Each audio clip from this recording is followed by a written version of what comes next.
Assalamualaikum warahmatullahi wabarakatuh. Halo anak-anak, ketemu lagi dengan Bu Hikmah dalam mata pelajaran tematik tema 4 Hidup Bersih dan Sehat, subtema 1 dan 2 Muatan Bahasa Indonesia. Mari kita mulai pembahasan hari ini. Materi kita hari ini yaitu mencakup pertama, kosakata tentang lingkungan rumah yang bersih. Kedua, menuliskan cerita berdasarkan informasi pada gambar. Yang ketiga, menemukan kosakata tentang lingkungan yang bersih. Lalu yang keempat, membuat laporan pengamatan gambar. Dan yang terakhir, menemukan informasi dari suatu teks. Mari kita mulai yang pertama, yaitu kosakata tentang lingkungan rumah yang bersih. Nah, anak-anak, kosakata juga dapat diartikan sebagai daftar kata-kata. Daftar kata-kata tersebut dapat memiliki kaitan dengan suatu hal tertentu. Sebagai contoh misalnya, kosakata atau daftar kata-kata tentang lingkungan rumah yang bersih. Kita dapat menemukan kosakata di dalam teks bacaan dan berbentuk cerita maupun percakapan. Nah, coba kalian amati teks bacaan berikut. Mari kita baca bersama-sama ya. Keluarga Dini membersihkan rumah. Hari Minggu, keluarga Dina melakukan kerja bakti di rumah. Mereka bekerja sama membersihkan rumah dan halaman rumah. Ayah bertugas memotong rumput. Ibu bertugas untuk menyapu halaman. Dina mengelap kaca jendela. Kak Dika menyiram tanaman. Kegiatan tersebut menjadikan rumah Dina bersih dan rapi. Keluarga Dina nyaman tinggal di rumah. Nah, coba kalian amati. Di situ sudah Bu Hikmah beri beberapa kalimat yang Bu Hikmah beri tanda bercetak miring ya anak-anak ya. Ada empat kata: kerja bakti, bersih, rapi, dan nyaman. Coba kita artikan satu persatu kata yang bercetak miring. Yang pertama, kerja bakti.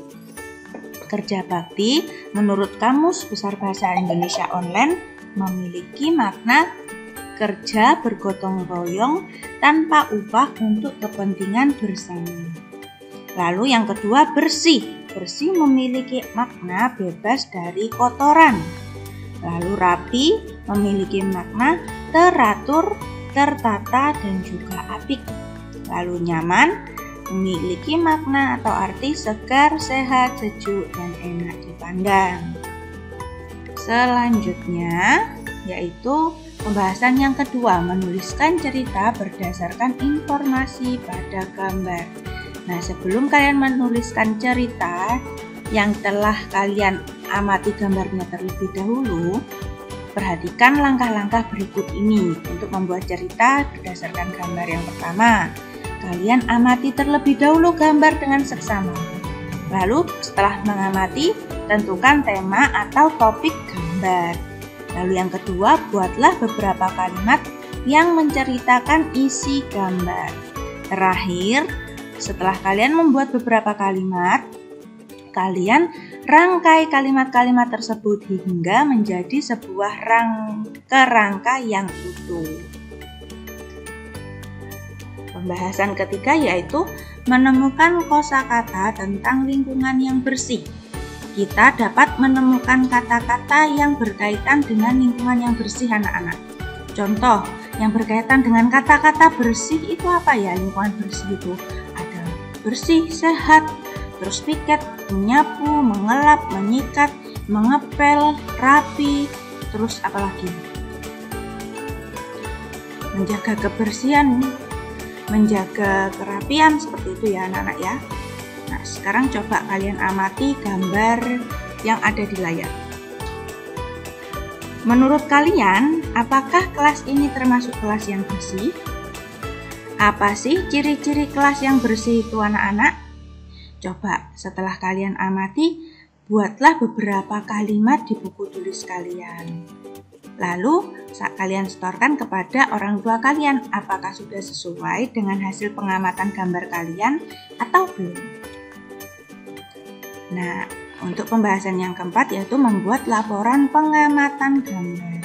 Informasi yang kita peroleh dari mengamati gambar dapat disampaikan dalam bentuk laporan anak-anak, seperti yang sudah Bu Hikmah jelaskan di slide sebelumnya.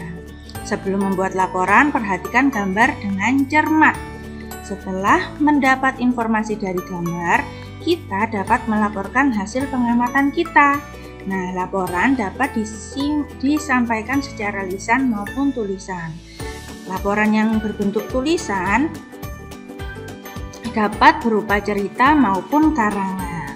Dan yang terakhir, menemukan informasi dari suatu teks. Salah satu cara menemukan informasi dari teks yaitu dengan membaca. Ketika membaca teks, perhatikan hal-hal berikut. Yang pertama, membaca teks dengan seksama. Yang kedua, tandai kosakata yang menurut kamu kata-kata itu tuh penting. Lalu yang ketiga, carilah arti kosakata tersebut dalam Kamus Bahasa Indonesia.